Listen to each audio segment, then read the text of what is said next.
We now dedicate our production to the Black Lives Matter movement. We ask you to take a moment of silence for all Black lives unjustly taken away, silenced, diminished, and excluded.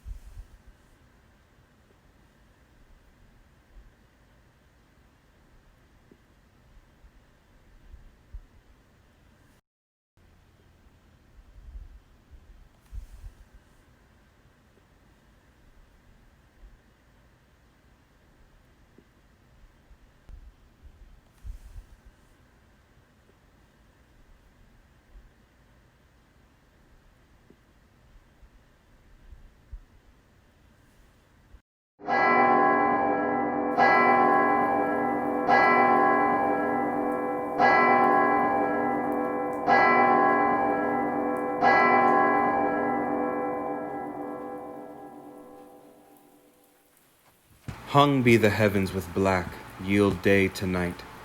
Comets importing change of times and states, brandish your crystal tresses in the sky, and with them scourge the bad revolting stars that have consented unto Henry's death. King Henry the Fifth, too famous to live long, England ne'er lost a king of so much worth. England ne'er had a king until his time. What should I say? His deeds exceed all speech. He ne'er lift up his hand, but conquered. He was a king, blessed of the King of Kings. Unto the French the dreadful judgment day so dreadful will not be as was his sight. The church's prayers made him so prosperous. The church? Where is it? Had not churchmen prayed, his thread of life had not so soon decayed. Gloucester, whate'er we like, thou art protector, and lookest to command the prince and realm. Thy wife is proud, she holdeth thee in awe more than God or religious churchmen may. Cease these jars, and rest your minds in peace. Let's to the altar. Heralds wait on us. Henry the Fifth, thy ghost I invocate. Prosper this realm, keep it from civil broils, combat with adverse planets in the heavens. A far more glorious star thy soul will make than Julius Caesar or bright... My honorable lords, health to you all. Sad tidings bring I to you out of France, of loss, of slaughter, and discomfiture. France is revolted from the English quite, except some petty towns of no import. What say'st thou, man? Before dead Henry's course? The Dauphin Charles is crowned king in Reims. The bastard of Orleans with him is joined. Reynolds, Duke of Anjou, doth take his part. The Duke of Alençon flieth to his side. The Dauphin crowned king. All fly to him? Were our tears wanting to this funeral, these tidings would call forth her flowing tides. Bedford, if thou be slack, I'll fight it out. Gloucester, why doubtst thou of my forwardness? Me they concern. Regent I am of France. Away with these disgraceful wailing robes. An army have I mustered in my thoughts, wherewith already France is overrun. Farewell, my masters, to my task will I. Bonfires in France forthwith I am to make, to keep our great St. George's feast withal. 10,000 soldiers with me will I take, whose bloody deeds shall make all Europe quake. I'll to the tower with all the haste I can, and then I will proclaim young Henry king. To Eltham will I, where the young king is, being ordained his special governor, and for his safety there I'll best devise. Each hath his place and function to attend. I am left out, for me nothing remains. But long I will not be Jack out of office. The king from Eltham I intend to send, and sit at chiefest stern of public weal.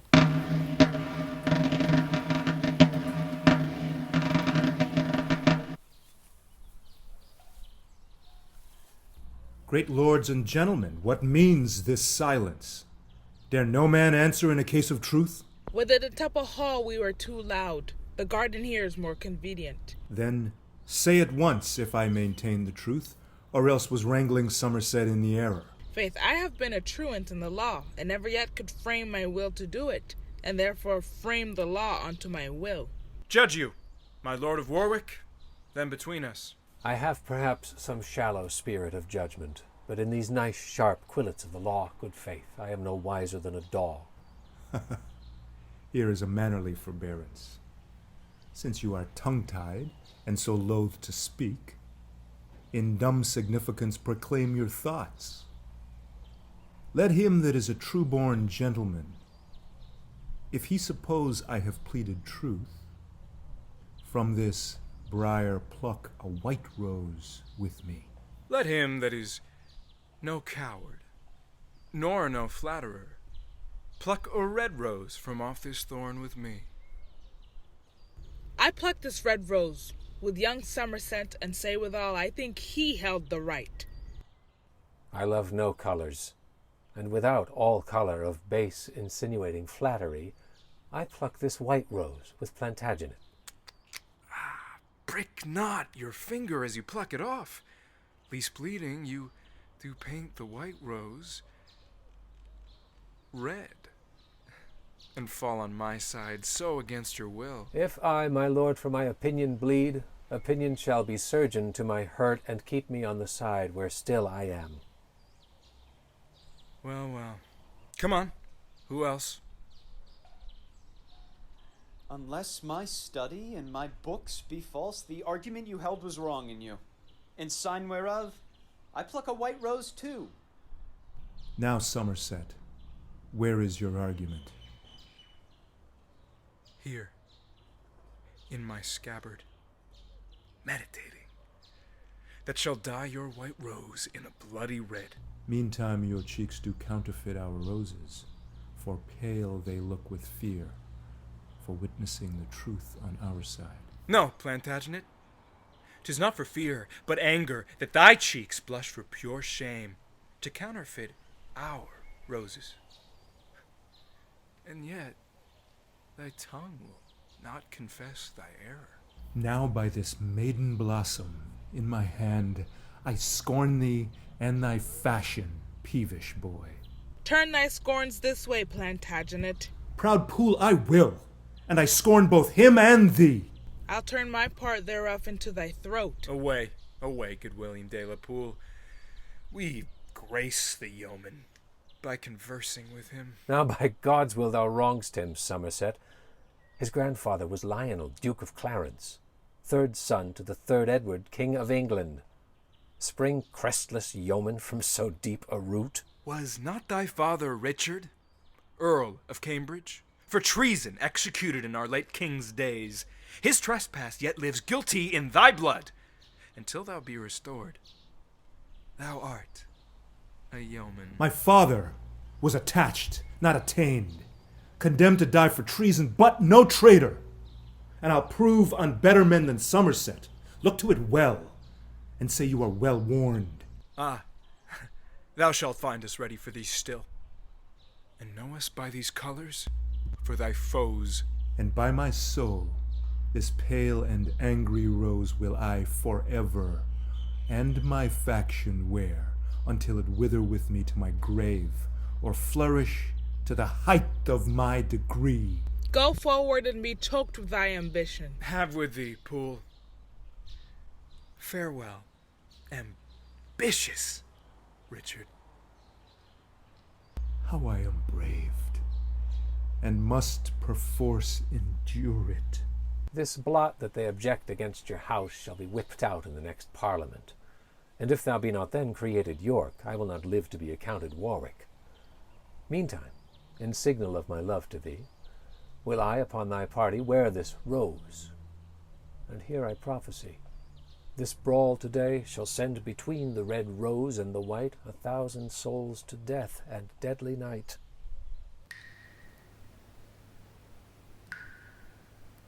Kind keepers of my weak decaying age, let dying Mortimer here rest himself, so fair my limbs with long imprisonment in these grey locks, the pursuance of death. Argue the end of Edmund Mortimer. But tell me, keeper, will my nephew come? Richard Plantagenet, my lord, will come. Enough. My soul shall be satisfied. Poor gentleman, his wrong doth equal mine. But now the arbitrator of despair's just death, kind umpire of men's miseries, with sweet enlargement doth dismiss me hence. I would his troubles likewise were expired, that so he might recover what was lost. My lord, your loving nephew now is come. Richard Plantagenet, my friend, is he come? Aye, noble uncle, thus ennobly used, your nephew, late despised Richard, comes. Why didst thou say of late thou wert despised? This day, in argument upon a case, some words there grew betwixt Somerset and me, among which terms he used his lavish tongue, and did upbraid me with my father's death. Discover more at large what cause that was, for I am ignorant and cannot guess.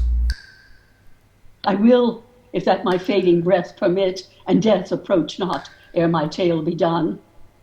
Henry the fourth, grandfather to the king, deposed his nephew Richard, Edward's son, the first begotten and the lawful heir of Edward, king the third of that descent, during whose reign the Percys of the north endeavored my advancement to the throne. I was the next by birth and parentage, for by my mother I derived am from Lionel, Duke of Clarence, third son to King Edward III, whereas he from John of Gaunt doth bring his pedigree, being but fourth of that heroic line. But mark, as in this haughty great attempt they labored to plant the rightful heir, I lost my liberty and they their lives. Long after this, when Henry V, succeeding his father Bolingbroke, did reign, thy father, Earl of Cambridge, then derived from Hamus Edmund Langley, Duke of York, marrying my sister that thy mother was, levied an army, weening to redeem and have installed me in the diadem. But as the rest, so fell that noble earl, and was beheaded. Thus the Mortimers, in whom the title rested, were suppressed. Of which, my lord, your honor is the last.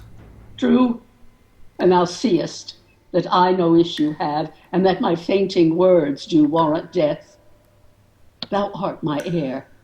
The rest I wish thee gather, but yet be wary in thy studious care. With silence, nephew, be thou politic. Strong fixed is the house of Lancaster, and like a mountain not to be removed. But now thy uncle is removing hence, and so farewell. And fair be all thy hopes, and prosperous be thy life in peace and war. And peace, no war, befall thy parting soul. Keepers, convey him hence, and I myself will keep his burial better than his life. Here dies the dusky torch of Mortimer. And for those wrongs, those bitter injuries, which Somerset hath offered to my house, I doubt not, but with honor to redress.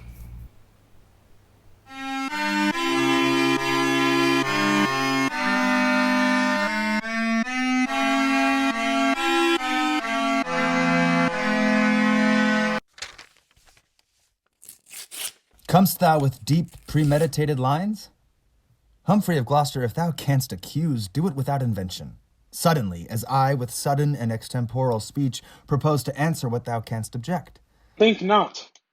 Although in writing I prefer the manner of thy vile, outrageous crimes, that therefore I have forged, or am not able verbatim to rehearse the method of my pen. Thou art a most pernicious usurer, lascivious, wanton, more than well beseems a man of thy profession and degree. And for thy treachery, what's more manifest? And that thou layest a trap to take my life, as well at London Bridge as at the Tower. Gloucester, I do defy thee. Lords, vouchsafe to give me hearing what I shall reply. If I were covetous, ambitious, or perverse as he will have me, how am I so poor? Or how haps it I seek not to advance or raise myself, but keep my wonted calling? It is not that hath incensed the Duke, it is because no one should sway but he. No one but he should be about the king, and that engenders thunder in his breast, and makes him roar these accusations forth. But he shall know I am as good. As good? Am I not protector, saucy priest? And am I not a prelate of the church? Yes, as an outlaw in the castle keeps, and useth it to patronage his theft. Rome shall remedy this. Rome thither, then. Methinks my lord should be religious, and know the office that belongs to such. Is not his grace protector to the king? Plantagenet, I see, must hold his tongue. Uncles of Gloucester and of Winchester, the special watchmen of our English weal, I would prevail, if prayers might prevail, to join your hearts in love and amity. Oh, how this discord doth afflict my soul! Can you, my noble uncles, both behold my sighs and tears, and will not once relent? Who shall be pitiful, if you be not? Compassion on the king's commands me stoop, or I would see his heart out ere the priest should ever get that privilege of me. Here, Winchester, I offer thee my hand. Fie, Uncle Buford, I have heard you preach that malice was a great and grievous sin. And will not you maintain the thing you teach, but prove a chief offender in the same? For shame, my lord of Winchester, relent. Well, Duke of Gloucester, I will yield to thee. Love for thy love, and hand for hand I give. Aye, but I fear me with a hollow heart. Oh, loving uncle, kind Duke of Gloucester, how joyful am I made by this contract!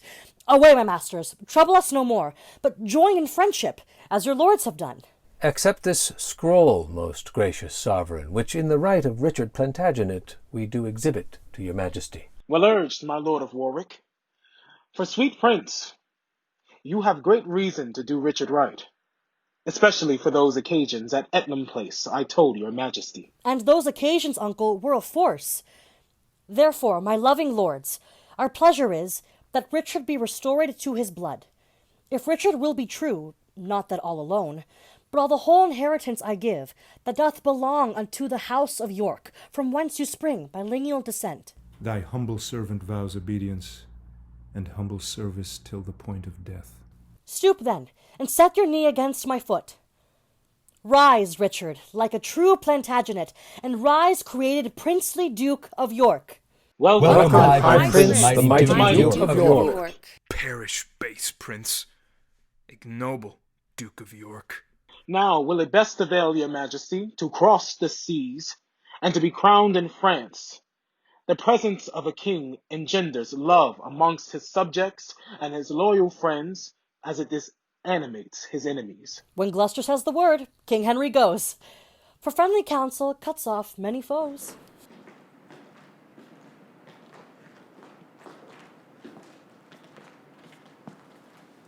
This late dissension grown betwixt the peers burns under feigned ashes of forged love, and will at last break out into a flame. And now I fear that fatal prophecy, that Henry born at Monmouth should win all, and Henry born at Windsor lose all.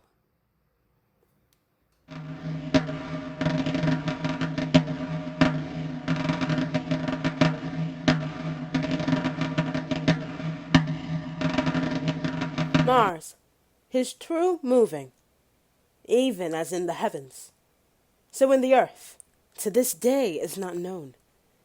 Late did he shine upon the English side, now we are victors, upon us he smiles. What towns of any moment but we have? At pleasure here we lie near Orleans. Otherwhiles the famished English, like pale ghosts, faintly besiege us 1 hour in a moment. Sound! Sound alarm! We will rush on them. Now for the honor of the forlorn French. Him I forgive my death that killeth me, when he sees me go back 1 foot, or fly.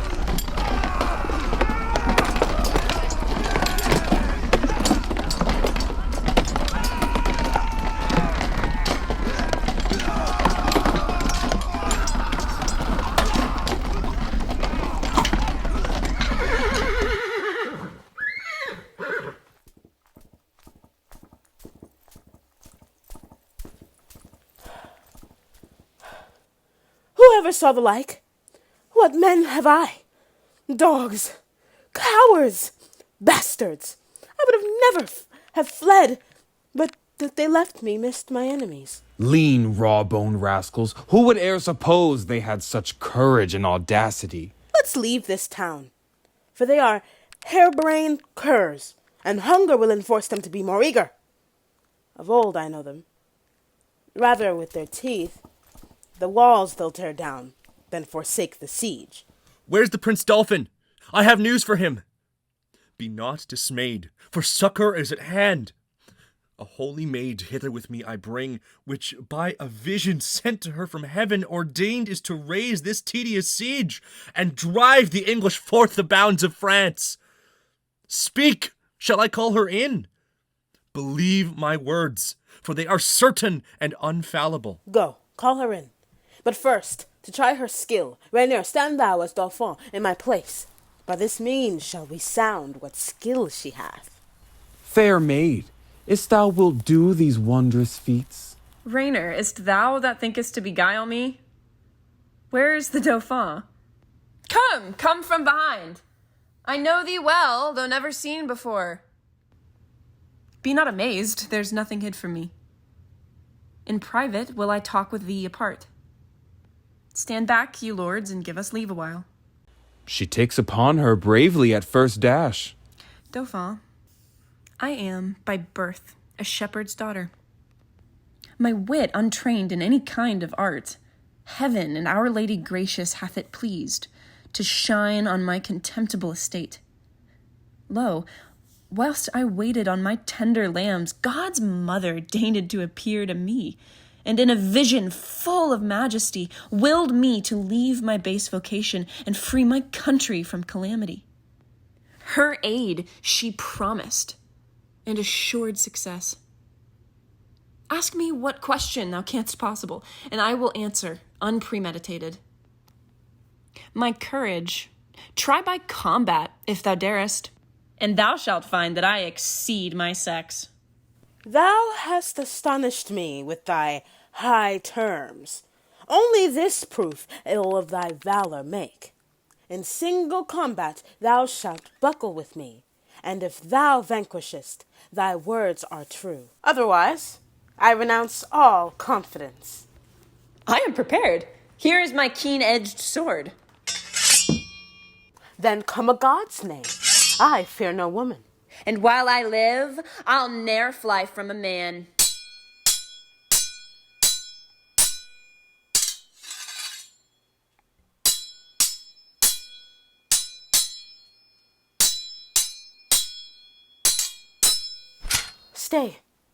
Stay thy hands, thou art an Amazon, and fightest with the sword of Deborah.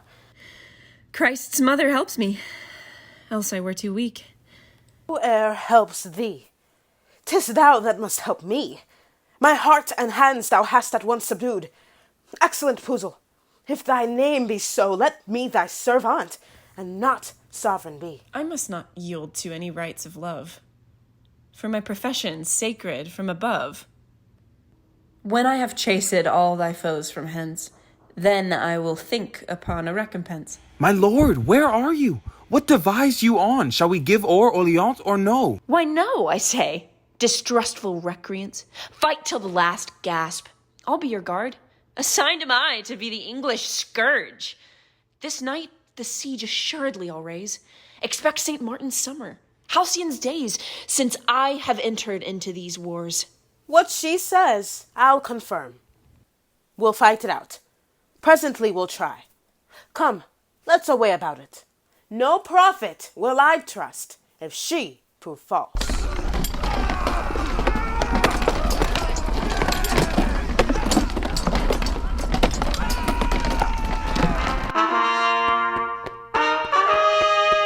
Grant me the combat, gracious sovereign. And me, my lord. Grant me the combat too. This is my servant. Hear him, noble prince. And this is mine, sweet Henry.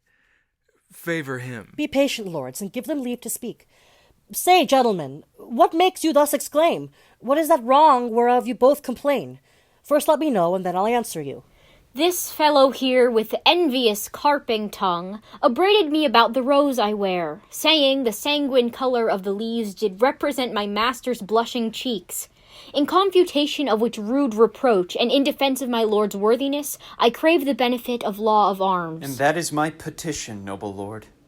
For though he seem with forage, quaint conceit, to set a gloss upon his bold intent, yet no, my lord, I was provoked by him, and he first took exceptions at this badge, pronouncing that the paleness of this flower bewrayed the faintness of my master's heart. Will not this malice, Somerset, be left? Your private grudge, my lord of York, will out, though ne'er so cunningly you smother it.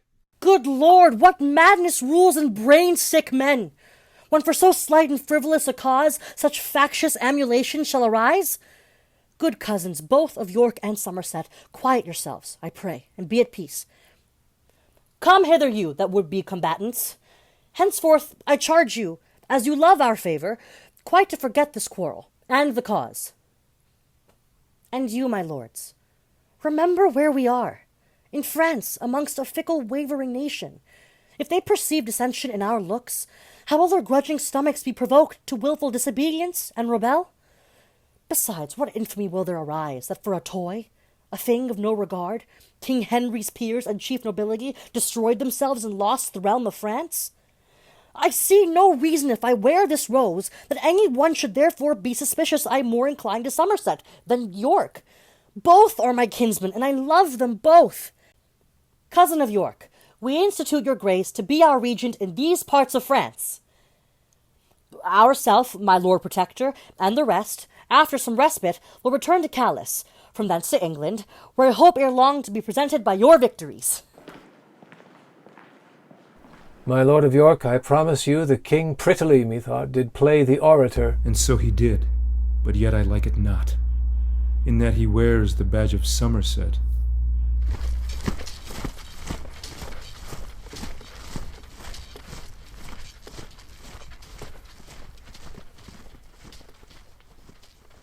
News, my lords, may cheer our drooping spirits.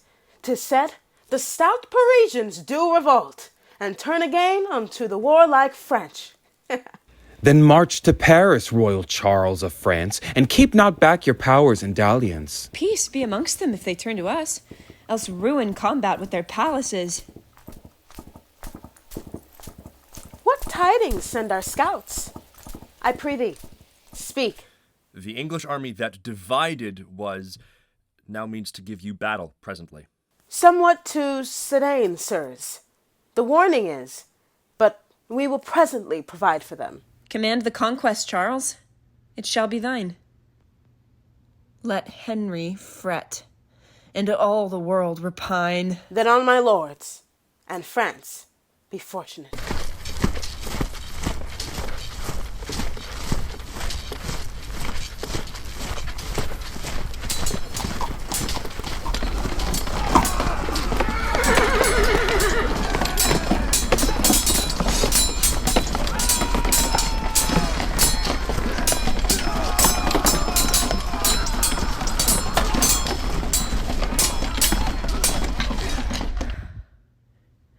The regent conquers, and the Frenchmen fly. Now help ye, charming spells and periapts, you speedy helpers that are substitutes under the lordly monarch of the north. Appear and aid me in this enterprise. Now, ye familiar spirits that are culled out of the powerful regions under earth, help me this once, that France may get the field.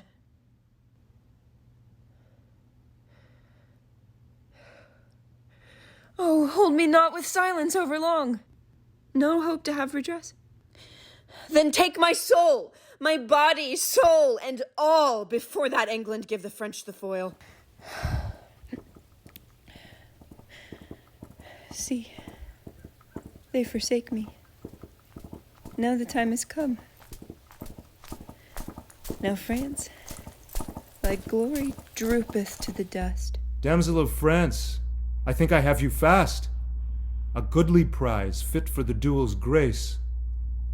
See how the ugly witch doth bend her brows, as if with Circe she would change my shape. Change to a worser shape thou canst not be. Fell-banning hag, enchantress, hold thy tongue. I prithee, give me leave to curse a while. Curse, miscreant, when thou comest to the stake.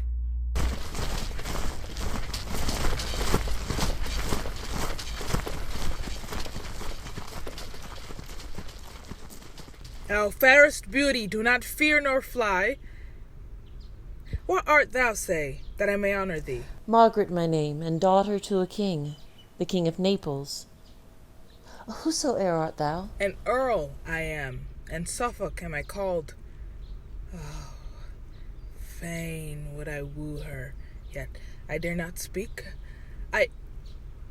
Beauty's princely majesty as such confounds the tongue and makes the senses rough. Say, Earl of Suffolk, if thy name be so, what ransom must I pay before I pass? For I perceive I am thy prisoner. How canst thou tell she will deny thy suit before thou make a trial of her love? Why speakest thou not? What ransom must I pay? Wilt thou accept of ransom, yea or nay? Ah, fond man, remember that thou hast a wife. Then how can Margaret be thy parmer? I were best to leave him, for he will not hear. And yet I would that you would answer me. Ah, I'll win this Lady Margaret. For whom? Why, for my king. Ah, tush, that's a wooden thing. He talks of wood. It is some carpenter. But there remains a scruple in that too. For though her father be the King of Naples, Duke of Anjou and Maine, yet he is poor, and our nobility will scorn the match. It shall be so, disdain the ne'er so much. Henry is youthful and will quickly yield. Madam, I have a secret to reveal. What, though I be enthralled, he seems a knight, and will not any way dishonor me. Lady, wherefore talk you so? I cry you mercy, 'tis but quit for quo. Say, gentle princess, would you not suppose your bondage happy to be made a queen? To be a queen in bondage is more vile than is a slave in base servility. For princes should be free. And so shall you, of Happy's England royal king, be free. Why? What concerns his freedom unto me? I'll undertake to make Henry's queen, to put a golden scepter in thy hand, and set a precious crown upon thy head, if thou wilt condescend to my... What? His love. I am unworthy to be Henry's wife. No, gentle madam, I am unworthy to woe. So fair a dame to be his wife, and have no portions in the choices myself. How say you, madam, are you content? And if my father please, I am content. Then call our captains and colours forth. See, Rainer, see, thy daughter prisoner. To whom? To me. Suffolk, what remedy? I am a soldier and unapt to weep, or to exclaim on fortune's fickleness. Yes, there is remedy enough, my lord. Consent. And for thy honour give consent, thy daughter shall be wedded to my king, whom I pain have wooed and won thereto. And this here easy held imprisonment hath gained thy daughter princely liberty. Speaks Suffolk as he thinks? Fair Margaret knows that Suffolk doth not flatter, face, or feign. What answer makes your grace unto my suit? Since thou dost deign to woe her little worth, to be the princely bride of such a lord, upon condition I may quietly enjoy mine own, the country Maine and Anjou, free from oppression or the stroke of war, my daughter shall be Henry's, if he please. That is her ransom. I deliver her, and those 2 counties I will undertake. Your grace shall well and quietly enjoy. And I again, in Henry's royal name, as deputy unto that gracious king, give thee her hand for sign of plighted faith. Rainer of France, I give thee kingly thanks. I'll over then to England with the news and make this marriage to be solemnized. I do embrace thee, as I would embrace the Christian Prince King Henry, were he here. Farewell, my lord. Good wishes, praise, and prayers shall Suffolk ever have of Margaret. Farewell, sweet madam. But hark you, Margaret, no princely commendations to my king? Such commendations as become a maid. But madam, I must trouble you again. No loving token to his majesty? Yes, my good lord. A pure, unspotted heart, never yet tainted with love, I send the king. And this withal. That for thyself, I shall not presume to send such peevish tokens to a king. Oh, wert thou for myself. But Suffolk, stay, that when thou comest to kneel at Henry's feet, thou mayst berate him of his wits with wonder.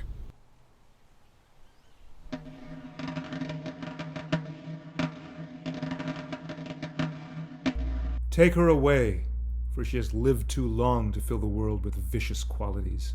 First, let me tell you whom you have condemned. Not me, begotten of a shepherd's swain, but issued from the progeny of kings, virtuous and holy, chosen from above to work exceeding miracles on earth. But you that are polluted with your lusts, you judge it straight a thing impossible to compass wonders, but by help of devils. No misconceived.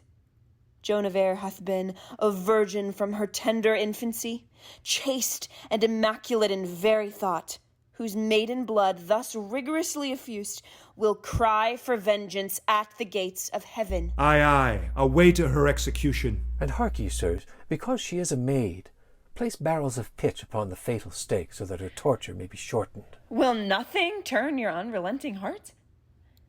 Then Joan discover thine infirmity, that warranteth by law to be thy privilege. I am with child, ye bloody homicides! Murder not then the fruit within my womb, although ye hail me to a violent death. Now heaven forfend, the holy maid with child, and yet forsooth she is a virgin pure.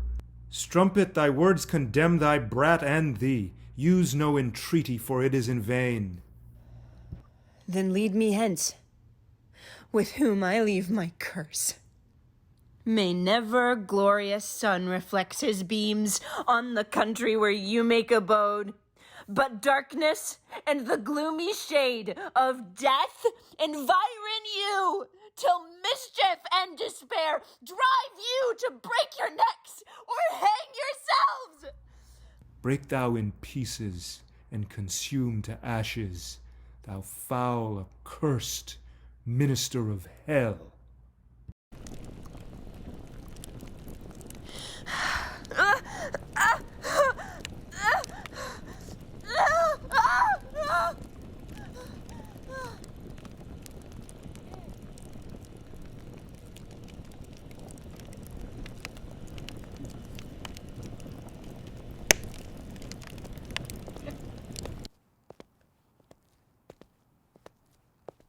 Lord Regent, I do greet your excellence with letters of commission from the king.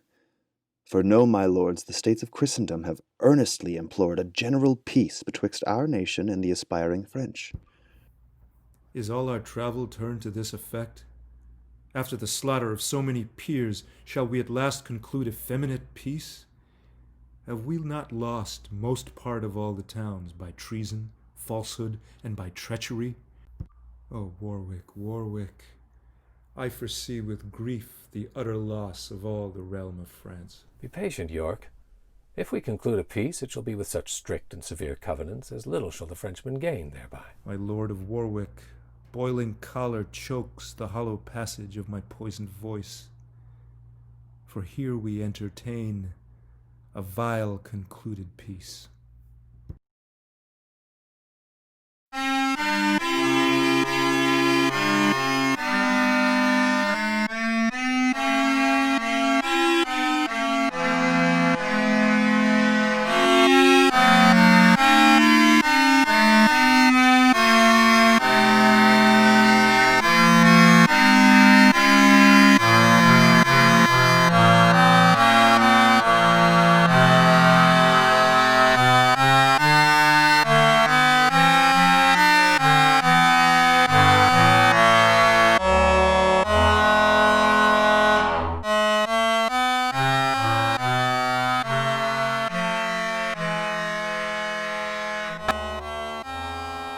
Your wondrous rare description, noble Earl, of beauteous Margaret hath astonished me. Tush, my good lord. This superficial tale is but a preface of her worthy praise. The chief perfections of that lovely dame, had I sufficient skill to utter them, would make a volume of enticing lines able to ravish any dull conceit. Whether it be through force of your report, my noble lord of Suffolk, or for that my tender youth was never yet attaint with any passion of inflaming love, I cannot tell. But this I am assured, I feel such sharp dissension in my breast, such fierce alarms, both of hope and fear, as I am sick with working of my thoughts. Take therefore shipping, post my lord to France, agree to any covenants, and procure that Lady Margaret do vouchsafe to come to cross the seas to England, and be crowned King Henry's faithful and anointed queen. Ah, the Suffolk hath prevailed, and thus he goes as he did the youthful Paris once to Greece, but prosper better than the Trojan did. Margaret shall now be queen and rule the king, but I will rule both her, the king, and realm.